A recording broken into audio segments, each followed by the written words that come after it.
ชะนีลูกนี้สุกแล้วนะครับหอมมากมาชม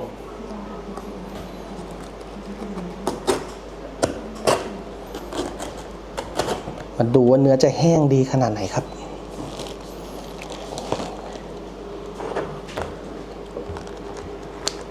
ว้าวมาชิมรสชาติกันหน่อยนะครับดูเนื้อนะครับสุกกำลังดีชะนีถ้าสุกบ่มเนี่ยมันไม่ขมนะครับ